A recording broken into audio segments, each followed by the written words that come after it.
Check your house before you go out to buy school supplies. Check your child's room for what they didn't use last year, and check their backpacks for what still may be in there from last year. Take inventory of what you have first before you start buying school supplies, because you may just find you may not have to buy much at all, because once the school year ends, your child puts that backpack in that closet and it's out of sight, out of mind. Wait for your child's school to issue the school supply list. Try not to use the lists that are posted on websites or posted in the stores, because you'll find that half the stuff that's listed on there, your child won't even use. And this helps to make sure that you're not wasting money or overspending on things that your child really don't need. Most states offer tax-free holidays in July or August, so this can help families save money with items that may already be on sale, and you're saving without paying sales tax on the total amount of your purchase. Now, when buying school clothes, I know that some schools are in uniforms and some aren't. But back in the day, we didn't used to buy a month's worth of different outfits. We stretched that dollar and we bought about 6 or 7 bottoms and like 10 tops. And we would rotate the tops in and out, and people would never know we wore the same pants twice that week. But since we wore different tops, who knew? And we were still well put together. So don't try to load up on getting a bunch of clothes. Get more tops than bottoms, and your kids can still be nice and neat, and you don't have to spend so much money in the end. And because kids grow so fast, check out some consignment shops. Check out some boutiques to get their back to school clothes from at a reduced price. Go to thrift stores near higher end neighborhoods or in historic-like communities. Most of them have clothes that were never even worn and still have tags on them. There's so many different options that are available as opposed to going to the mall or ordering online. Many nonprofit organizations host back to school giveaways. Now, some are geared towards low-income households, but there are quite a few nonprofit organizations and for-profit organizations that just do it for all kids going back to school. So regardless of which category you fit in, there may be some organizations in your community that are doing back to school giveaways just to relieve pressure to all families who have kids going back to school. Buy in increments. Instead of buying everything at once, budget it out so that you can avoid using credit cards. Because around back to school time, credit cards are used a lot because everything is purchased in bulk.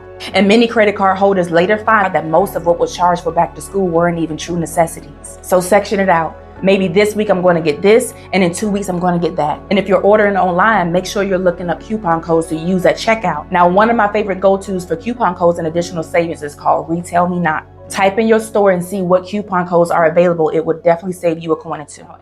Now, for my college students, every year families spend thousands of dollars on dorm room decor and items you think your child may need when they're going off to college. Then when it's time to pack them up for the summer, you find half the stuff you bought them they barely even use or didn't even use it at all, because they weren't in their dorm room as much as they thought they would be, or as much as you thought they would be. And there's limited space and limited storage in their dorm room, so all the cleaning supplies that were initially purchased was a bit overboard. And I know it's hard because you don't want your child to want for nothing while they're away. But most college students and parents that I talked to after the first year, most of them did admit, yeah, we went overboard. We definitely overspent, and most things were thrown out. They couldn't even give it away to another college student because they was leaving for the summer too. Now, for high school students, if your child is 15 years old and let's say you're a parent that works Monday through Friday, have your child submit an application somewhere where they can work on the weekends. Take $50 or $100 from their paycheck every pay period and save it up for when they're a junior or a senior. That total could be used to buy their senior yearbook and for them to participate in different junior and senior year activities. And if not, use their summer jobs to help them build money responsibilities. Like, hey, the money you make is what you're going to use to pay for your haircuts for the school year. But try to incorporate small money responsibilities so they can begin to learn how to budget and how to save for necessities. Now, I know my parents, when we were younger, they always say, hey, your summer job ain't for you to eat out all day long and stay at that mall. Your summer job money is for your school shoes and keeping up with y'all haircuts and y'all hairdos. And since we continued to work during the school year, our cell phone bill became our responsibility. And that helped us to learn and realize, dang, we so busy saying we ready to be grown, but when you grown, you get grown people bills. So that helped us to come to grips with what money management really looked like for us very early on, and they used back to school times to help teach us and prepare us for that. Now to my toddlers, preschoolers, and kindergarten families. Now don't come for me, but school isn't a fashion show, and a lot of parents spend too much money on name brand items to send their kids off to school in, just for them to spill juice on it or get it dirty out playing recess. And meanwhile, these kids don't care nothing about Jordans or Ralph Lauren. They grow up so fast and barely get much use of the clothes and the shoes that you buy for them. Now, of course, get quality items for them, but quality doesn't equate to brands that you're spending $80 or $100 for shoes and $30 for just one shirt. Because how you start them is how you'll finish them. And they'll adopt the mindset as they grow older that name brand is king.